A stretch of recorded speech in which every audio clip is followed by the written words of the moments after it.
the most popular girl in school, tore through my desk. Overnight, hundreds of copies of the love letter I'd written to Preston were plastered all over campus. Everyone called me a sicko for being into guys.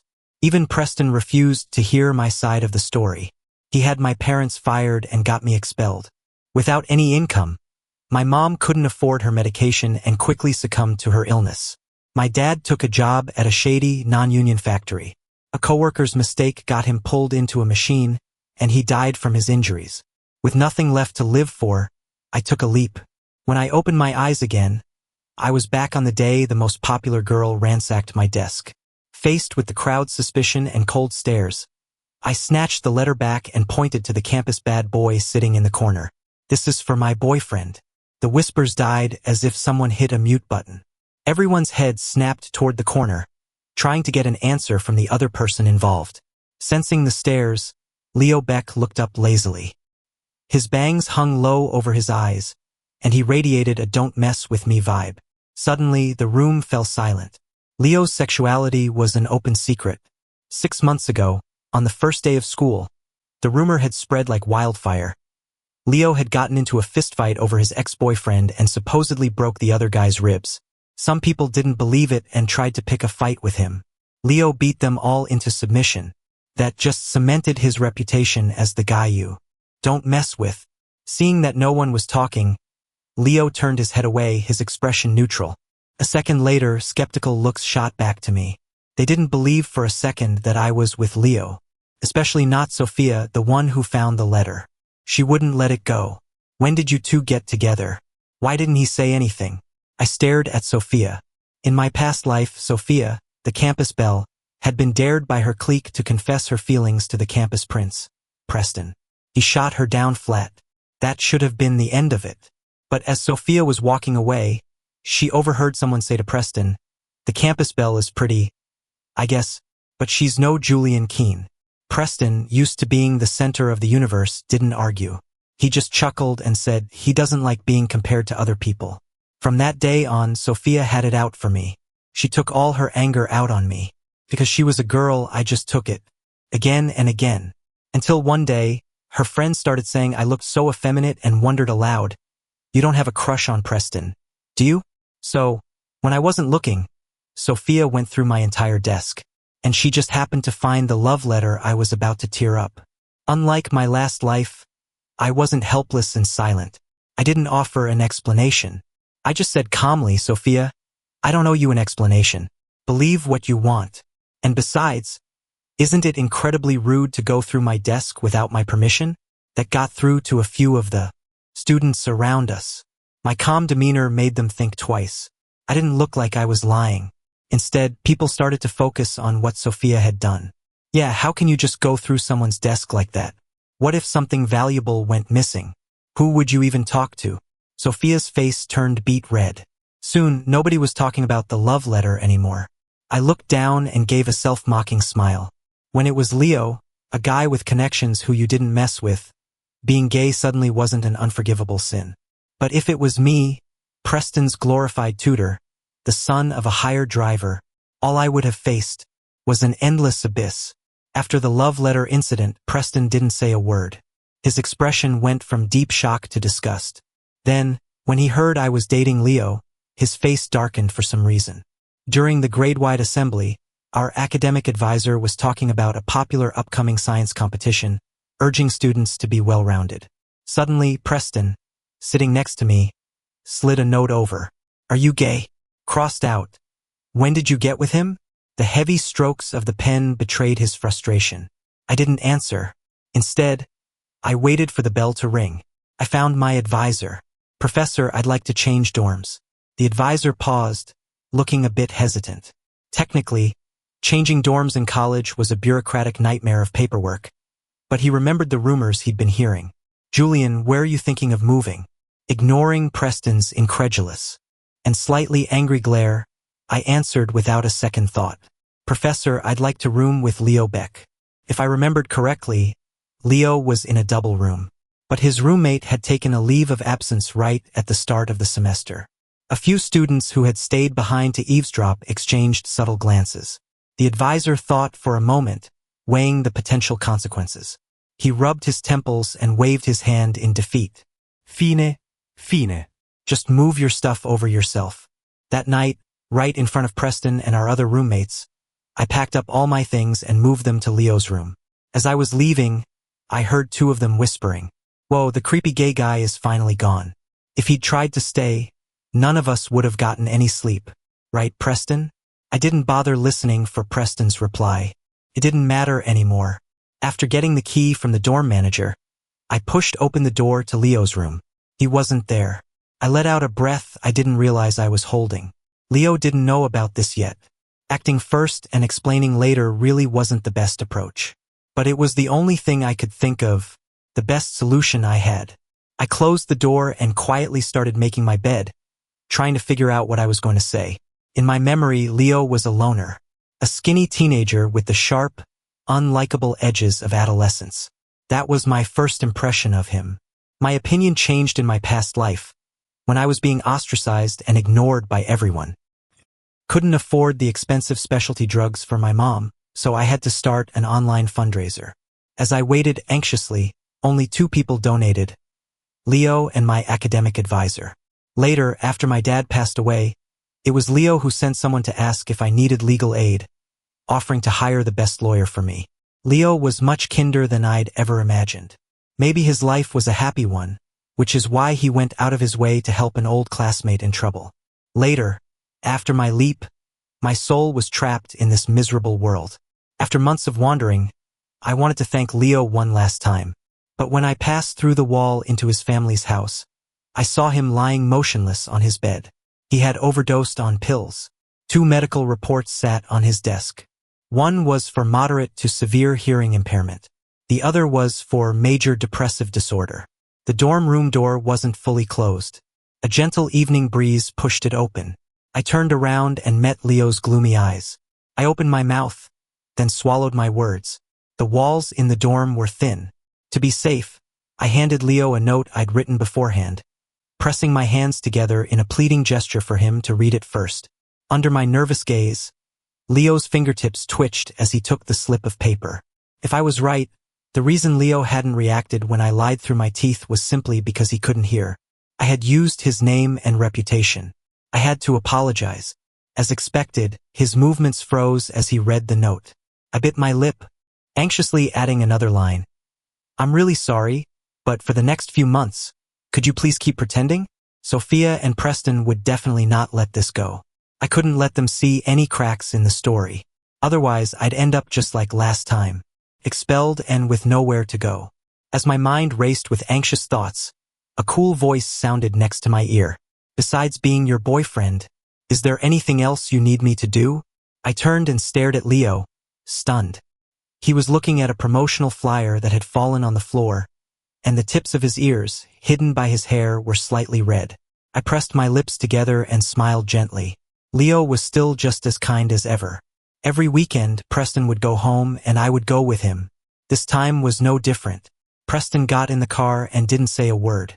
My dad, Mr. Keene, kept glancing in the rearview mirror, trying to read the young master's mood. My dad was a born worrier and prone to overthinking. I quickly shot him a reassuring look. Seeing that, my dad finally relaxed. When we arrived at the Preston family's mansion, Preston walked off without a backward glance. I didn't chase after him to smooth things over like I used to. Instead, I stood quietly in front of the garage, waiting for my dad to park the car. We started walking toward the warehouse on the side. It was the staff housing the Prestons provided. Just before we reached the door, I stopped and called out to him. "Dad, I need to talk to you." Mr. Keene stopped in his tracks. He turned, his face etched with worry. "Did Mr. Preston give you a hard time again?" His words made my heart ache. My parents had me late in life and they treasured me. But when you're living under someone else's roof, you have to bow your head. Whenever Preston and I had a fight, Mr. Keene would tell me to just endure it, to apologize. Over time, he grew to feel incredibly guilty about it. I shook my head, avoiding the question. "Dad, you should file for retirement with Mr. Preston's father." Mr. Keene had been with the Preston family for decades. He was convinced he had a deep bond with the head of the house. But he forgot. The rich don't have feelings. In my last life, after the Prestons found an excuse to fire my dad, they not only refused to pay a proper severance package but also used their connections to block him from getting the pension he was owed. When I tried to demand an explanation, I overheard Preston's mother complaining. The Keens have no idea what's good for them. We were kind enough to give them jobs, to buy his mother those expensive drugs, and their son has the audacity to have ideas about our boy? They deserve to be poor and desperate, begging on the streets. For a moment, I couldn't even argue. She was right. The Prestons had been more than generous to us. This was all my fault. I never should have liked Preston. That day, I stumbled back to our rented apartment in a daze. We had spent all our savings. My mom couldn't afford her medicine and was bedridden. "Don't blame yourself," she'd said. "I don't blame you. I only blame myself for letting you suffer so much, for not being able to give you a life like Mr. Preston's." My mom told me that years ago, when she saw a young Preston riding me like a horse. Her heart had been torn to shreds. She could barely breathe, but there was nothing she could do. The Keens needed the Prestons to survive. Mr. Keen was already at retirement age.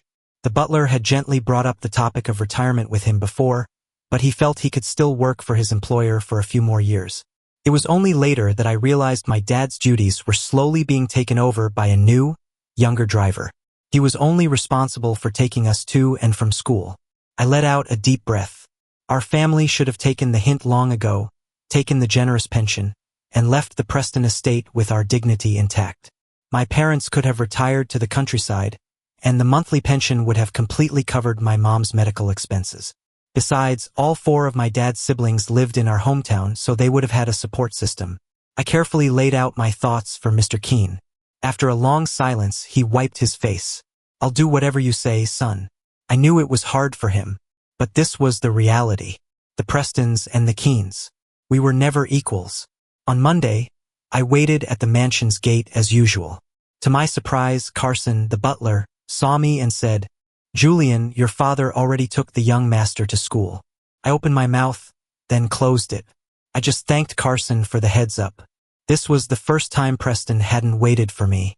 He was clearly furious. I felt nothing. Better he be angry than the way we tore each other apart in the last life. I calmly started walking toward the subway station, a mile away. The main drawback of living in a gated community was the terrible public transport. Oh wait, it was only terrible for me. By the time the bell rang, I was sprinting into the lecture hall, completely out of breath. Preston, already in his seat, didn't even look at me. He was busy explaining lines of code to Sophia.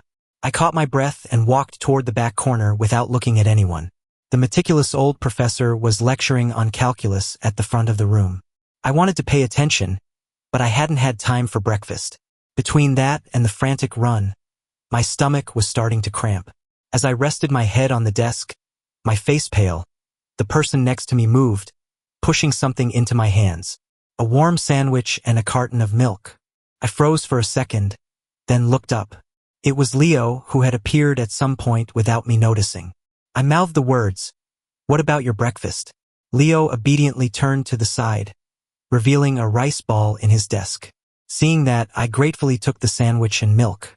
But the warmth in my palm lasted less than a second before a stern voice boomed from above. "What do you two think you're doing?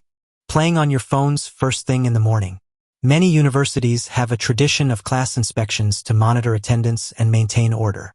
So as the roving instructor was making his rounds, his sharp eyes noticed 2 students in the back whispering. Their hands were moving back and forth. It looked for all the world like they were on their phones. But when the instructor stormed into the classroom, he found himself holding a fragrant sandwich, feeling a little foolish. All this fuss over passing a sandwich. With that, he turned and left. The commotion had attracted the attention of several classmates, who were now stealing curious glances at Leo and me. Suddenly, someone whispered, "They're actually kinda cute together." I pressed my lips together, staring at the familiar math formulas. A jumble of thoughts inexplicably flashed through my mind. In my last life, that's not what they said at all. At my advisor's urging, I signed up for a competition in my major. Winning would be a big plus for my grad school application. But starting from scratch was tough. And the deadline was tight, the workload immense. Preston found me 10 minutes before an online group meeting. He was agitated and got straight to the point. Break up with Leo. You don't want your father to find out you're gay, do you? Be good. Break up with him and move your stuff back. I stared at Preston, completely baffled. What does this have to do with you? Besides, the whole class knows I'm gay now. You want me to move back in with you? Aren't you afraid people will talk? That it'll get back to your parents? In this life, I'd become very good at turning people's own tactics against them. Sure enough, Preston's face soured. He was used to doing whatever he wanted without ever considering the consequences. As I was leaving, I asked calmly, if that letter Sophia found had been for you, would you have stayed my roommate? Or would you have been disgusted and avoided me like the plague? Preston's eyes flickered. He didn't answer, but I already knew the answer. Preston, we should probably keep our distance. It's for your own good. And for mine. Mr. Keene's retirement application was approved. As soon as I secured my spot in grad school, he would take my mom back to the countryside to recover, and they could live out their golden years in peace. After hanging up the phone, a huge weight lifted from my shoulders. To thank Leo for his help, I invited him to join the competition with me. To my surprise, Leo's skills were even more solid than I'd imagined. He was actually brilliant. Thanks to him, our team's progress was explosive. We blazed through the qualifying rounds and made it all the way to the finals. Thanks to our team's combined effort, we won the national gold medal, breaking our department's all-time record. I threw my arms around Leo in excitement. Gold medal. We can get into grad school. Even with his bad boy reputation, Leo had never slacked on his studies. His grades were excellent. Leo didn't say anything, just smiled at me. Soon, summer arrived right on schedule. Universities everywhere started their summer programs for prospective grad students. Leo and I hit the road for interviews. Our last stop was MIT, right in our own city. The day before the written exam, after my nagging, Leo reluctantly packed his stationery and admission ticket. Seeing how nervous he was, I sighed and decided to walk him home. It would give me a chance to calm his nerves on the way. The Beck family lived on the south side of town. I walked on Leo's right, chattering away the whole time. The streets were quiet, and a warm evening breeze blew across the sky, deepening the blue and pink hues of the sunset. After walking Leo to his door, I looked into his inexplicably sad eyes. I thought for a moment, then ruffled his hair. After the exam, how about I take you to the countryside? After spending more than half a year together, Leo and I had become very close. When he heard what I said, Leo's eyes lit up for a second. Then he gently pushed me away. You should go home and study. I couldn't help but smile. Leo only looked intimidating. In reality, he was a total softie who just acted tough. I took 2 steps back and waved. You too. See you tomorrow. As twilight settled, I slung my backpack on and headed back the way I came. As I neared the entrance to the gated community, I passed a newsstand and bought a bottle of water from the owner. While the owner was making change, 2 old ladies nearby were reading newspapers. Did you hear? The owner of that house is back. TSK. That poor boy is in for it again. Sai, what can you do when you have a father like that? I've lived a long life, but I've never seen a man who enjoys beating his own son so much. My hand holding the water bottle froze. My eyes instinctively caught the headline of the newspaper article. Ministry of Education. University grad school admission quotas announced. Major increases nationwide. In an instant, memories from my past life swirled like a vortex, finally freezing on a single frame. Special report. A local father, in a drunken rage, has broken 2 of his college student son's ribs. The student is an excellent scholar but was unable to attend the entrance exam for his dream school due to the incident. According to sources, the student will now be attending a well-known university abroad. In my past life, during those 2 days of grad school exams, my mom's doctor had issued a critical condition notice. Because I couldn't scrape together the money for the expensive surgery, I knelt at the Prestons' front door. I begged them to have mercy to just help me this once. But no one paid me any mind. Finally, Carson, the butler, couldn't stand it anymore. He pulled me up and led me to a corner with no cameras, pressing a bank card into my hand. I've known your dad for so many years. It's not much, but please take it as a small gesture. Julian, don't come back here again. The mistress just said if you ever show your face here again, She'll have your mother's doctor pulled from her case. In that instant, all sound faded away, replaced by a dull ringing in my ears. After I paid the bill at the hospital counter, my mom had a rare moment of clarity. She weakly raised her hand. Julian, how did the grad school interviews go? Were you nervous? Hearing her concern, I opened my mouth and lied without thinking. Yeah, everything went really well. My mom gave a relieved smile. Just then, the man in the next bed was scrolling through videos on his phone. The sound of a news report echoed through the room. Special report. A local father, in a drunken rage, has broken 2 of his college student son's ribs. Everyone in the room sighed in sympathy. Even my mom said with pity, "What a terrible thing to do." The chaotic thoughts snapped into place. All the details seemed to connect. The bruises that would appear on Leo from time to time, which I'd mistaken for signs of another fight. And those 2 medical reports. In an instant, the blood in my veins ran cold. I should have realized sooner. Forgetting about the shopkeeper who was still slowly counting out my change, I spun around and broke into a run, leaving his urgent calls behind me. The sky grew darker. The hot wind rasped in my throat, dry and uncomfortable, tasting of rust, but I couldn't stop. Soon, the Beck family's mansion came into view. Sprinted the last 100 meters, shot up to the front door, and started pounding on it. Leo! Open the door. I kept knocking, but there was no answer. Panic seized me, and a cold sweat broke out on my back. Leo had promised me we were going to go to the same university together. I couldn't stop, my fists hitting the door harder and harder. Just as my mind filled with terrible possibilities and I was about to break a window, the door suddenly opened. Leo's cheekbone was bruised, and there was a fresh cut on the corner of his lip. The boy clenched his jaw, his whole body radiating defiance. No matter how much it hurt, he refused to let out a single cry for mercy. But this was Leo, the one whose back would never bend, who would swallow his own tears. And upon seeing me, his eyes reddened. In that instant, it felt like my heart was being squeezed in a vice. I could barely breathe. The quiet moment lasted only a second before a sanctimonious voice came from behind Leo. "Leo, who is it?" Leo's expression went blank. He instinctively tried to hide me. I didn't move. Instead, I grabbed his wrist. In the distance stood a man with a slightly flushed face, reeking of alcohol, though he seemed somewhat lucid. I smiled politely. "Hello, sir. Our advisor got some professors to put together a practice exam.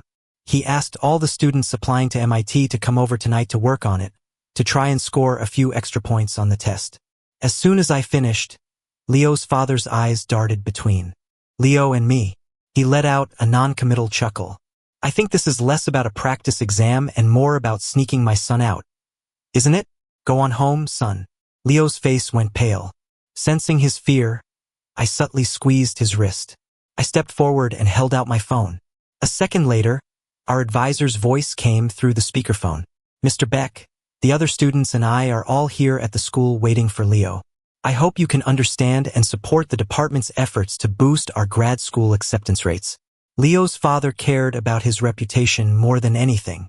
With the advisor calling him personally, he had no choice but to let Leo go. "Remember to wash your face before you leave." He shot me a look, then turned and walked away, clearly displeased. Leo stood frozen in place, seemingly unable to believe his father had been so reasonable. I pursed my lips. After everything I'd been through in my past life, I had learned to read people in his father's class. They were obsessed with appearances, in other words, hypocrites. He had no reason to refuse a legitimate request. Worried his father might change his mind, I grabbed a packed and ready Leo and we fled that man-eating house. Halfway down the road, I pulled out my phone to check the map. Leo, a step behind, asked, "Aren't we going to the advisor's place?" Sigh. This silly boy still hadn't realized the advisor and I were running a play on his dad. So dense. Once I had our direction, I grabbed Leo's wrist and headed straight for a pharmacy. At a standard hotel room near the exam center, Leo stood awkwardly in the doorway. I pulled out a tube of ointment and looked at him, amused. "What are you doing just standing there? Come here." I had booked the hotel in advance to save on travel time. After quickly applying the ointment to Leo's bruises, the takeout I'd ordered arrived. Seeing me eat while reviewing my notes, Leo started to copy me. We didn't put our books down until it was time for lights out. In the silent darkness, Leo's breathing was steady and even. But someone who's really asleep doesn't breathe that fast. Leo, I whispered, are you nervous? Why aren't you asleep? In the dim light, I could see his blurry silhouette. Leo raised his forearm to cover his eyes. Yeah, but not because of the exam. I turned over. Then why? A thin sliver of light from the street lamp snuck through a gap in the curtains, landing on the blanket, secretly eavesdropping on our conversation. After a long pause, Leo's throat felt tight. The fear was hitting him now. What if that man had hurt Julian? What if he had kept Julian from taking the exam? As the silence stretched on, his mind began to spiral with uncontrollable thoughts. If there's a next time, just leave me alone. The mood grew heavy. I didn't agree or disagree. Instead, I changed the subject. Can you tell me what happened to your ear? The room was quiet. Leo and I talked on and off. Soon I caught a glimpse of his past. Leo's mother had died in childbirth and he was raised by a nanny. But because his father paid him no attention, the household staff was neglectful of the young master. Then, when Leo was 7, his father brought home a gentle woman. But this seemingly kind woman was jealous of Leo's status as the eldest son and would secretly abuse him. Withholding food or beating him were common occurrences. On Leo's 8th birthday, he came down with a high fever after playing in the garden for too long. The woman dragged a listless Leo out of bed and slapped him furiously, hissing, I told you not to get sick. You just had to pick the day your father comes home. From that moment on, the auditory nerve in Leo's left ear was damaged, and his hearing began to fade. When his father found out, he was furious. He threw the woman out without a second thought and cut off every opportunity in her life. He doesn't love me, Leo said with a self-deprecating laugh. It was just because they weren't married yet, and my dad hates it when outsiders mess with his things. And so, Leo escaped by a hair's breadth. I bit my lip, my heart aching. From the moment Leo started telling his story in that calm voice, I felt like I couldn't breathe, because I couldn't help but think of my past life. He had been suffering so much himself, yet he had still reached out to help me without a second thought. I leaned over the edge of my bed and took Leo's hand from the other bed. Soon, I felt the warmth of his palm spread into mine. Don't be afraid. I'll be with you. The exam went even better than I'd expected. I kept my promise and took Leo to the countryside to relax. My parents were thrilled. They spent every day cooking all sorts of delicious food for us. My dad had successfully retired, and my mom, with the fresh country air and slower pace of life, was actually getting much healthier. That night, I took Leo up the mountain to see the stars. During his time at our house, Leo's complexion had become rosy and healthy. He propped himself up on the grass, looking at the stars above. This life, it feels too good to be true. I turned and studied his profile. When the mood felt just right, I spoke up. About that thing I asked you before. About pretending to be my boyfriend. Leo's smile froze. He scrambled to his feet and turned to leave. We should head back. It's getting late. I held back a laugh and called after him. Honestly, some things don't take that long to figure out. I raised my voice slightly. Hey, do you want to be even happier? Like, for example, do you want to be my real boyfriend? The day the grad school acceptance letters came out, our class happened to have a party. The moment Leo and I walked into the private room, several classmates started congratulating us. Congrats, you two MIT prodigies. Faced with these friendly gestures, I just smiled politely and said nothing. I knew full well that this newfound respect was bought with the prestige of a top-tier school. Preston was there too. He looked miserable. Over a year ago, we had made a pact to go to Harvard together. During the party, people started playing Truth or Dare. Within 3 rounds, unlucky me was chosen. Instantly, the room erupted. I noticed Sophia signaling to someone, and a second later, a guy said, since it's a dare, how about a 3-second kiss with the person on your left? The person sitting to my left was Leo. The atmosphere instantly hit a boiling point. The room was a cacophony of noise. Leo couldn't quite hear what they were saying. To be honest, I had no desire to be the center of attention, especially when someone was deliberately engineering it. Glancing at Preston clenching his fists across the room and a determined Sophia, I turned Leo's face toward me, aimed, and gave him a quick kiss. The air went silent for 1 second. Then the screams were loud enough to break glass. A bewildered Leo froze, not saying a word, just blushing as he took my hand. Before anyone could start gossiping again, Preston suddenly smashed his glass on the table. Shards flew everywhere, narrowly missing someone's ankle. His face was dark. "Julian, come outside with me." To stop Preston from completely losing it, I gave Leo's hand a reassuring squeeze, then followed Preston out of the room. In a quiet corner of the hallway, Preston ground his teeth. "What the hell is your problem? It's bad enough you're not going to the same school as me, but why did your dad quit? You think you can just move your whole family out and cut all ties with me?" Seeing Preston on the verge of a complete breakdown, I shot back, what else was I supposed to do? Our families have always had a simple employer-employee relationship. We were never equals. Since my dad is at retirement age, what does our family moving out have to do with you? My rapid-fire questions stunned Preston. He instinctively denied it. "No, that's not it. Aren't we friends? Friends? A friend who stood by and watched as my family fell apart in my last life?" I shook my head. "Sorry. I have the right to refuse to be your friend." I didn't want to get dragged into it any further and turned to leave. But Preston grabbed me, so forcefully that the muscles in his face were trembling. "The letter, that love letter was for me, wasn't it?" I slowly turned back. "So what if it was?" A flash of joy crossed Preston's eyes. Before he could open his mouth and confess his feelings, I cut him off. "Do you have the guts to go back into that room in front of everyone and say you like me? Say you're gay?" In an instant, Preston's hand fell away. Staring at his pale face, I smiled. "You don't." It was the start of a new year of grad school. Leo decided to minor in law.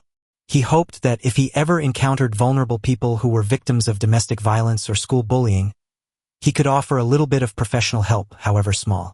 I chose to minor in psychology because I had a lover who was sensitive, complicated, and liked to hide his wounds.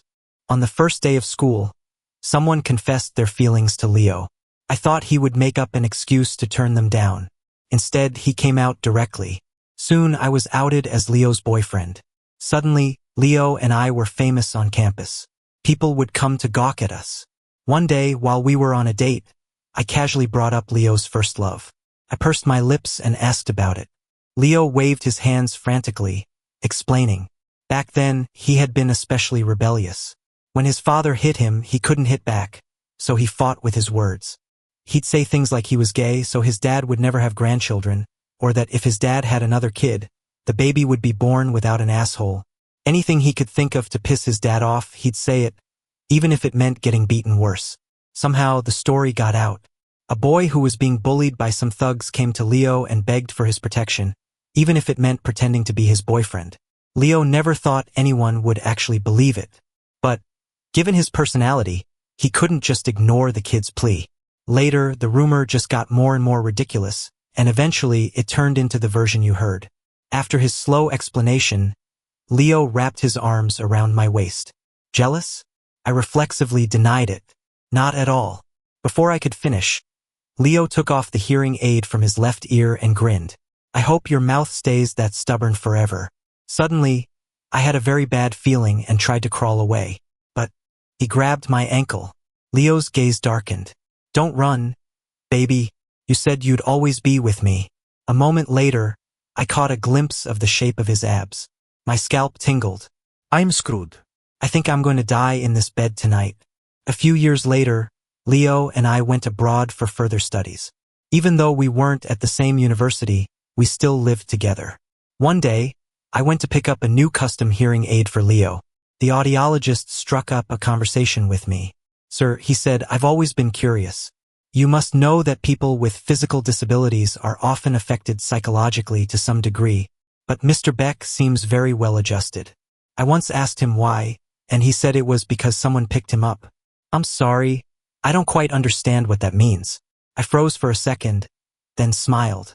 The answer is simple. It's love. Because of love, he stopped falling apart, and I never stopped picking up the pieces. In the end, I gathered all the scattered fragments of a star and pieced them together into a whole that, while not perfect, was complete. 2 years after we returned to the country, Dr. Leo Beck took over his family's company, and became a regular donor to a nonprofit legal aid organization. I also landed a job at my dream company. The first person I ran into was Sophia. When she saw me, she didn't recognize me at first. Then, she quickly apologized and thanked me. The apology was for how she treated me back in our school days, including the ostracism and verbal bullying. The thanks was for an incident during our undergrad years. She and her roommate were walking home late and ran into some creeps, and my senior and I stepped in to help. I had no memory of the second event. It was dark that night, and I never saw the two girls' faces. As for the first, thinking back to what I'd endured in my past life, I couldn't bring myself to say I forgive you. Under Sophia's ashamed gaze, I sighed softly. From now on, please just be a kind person. I ran into Preston again. He was an investor in a project my company was working on. From the moment he saw me, he stared at me relentlessly. But I remained unmoved. I'd heard that Preston was already engaged. It was a business alliance that pleased both families. Just as I'd thought. Preston only looked rebellious. In reality, he didn't dare defy his family's arrangements. But none of that had anything to do with me anymore. After the partnership meeting ended, I slung my jacket over my shoulder and left without a backward glance. To celebrate our 9th anniversary, Leo had booked out an entire rooftop restaurant. On that ordinary evening, he pulled out a ring he had designed himself and, with a steady and devoted gaze, slipped it onto my finger. Looking at our intertwined hands, I smiled without a word. The sky was a romantic blend of blue and pink.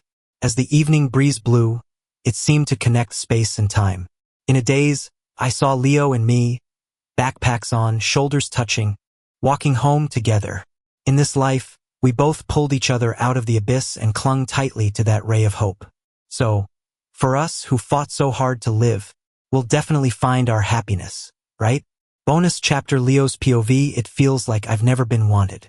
Ignored by my father. Tolerated by the servants. Beaten and cursed by a strange woman. On my 8th birthday, I think my ear broke. 'Cause I couldn't hear well, I was bullied by my classmates. They called me a little deaf kid with no mom. I went home and cried my eyes out, but no one cared. When I got older, I started to hate my dad. If you didn't want me, why did you have me? It hurt. It really, really hurt.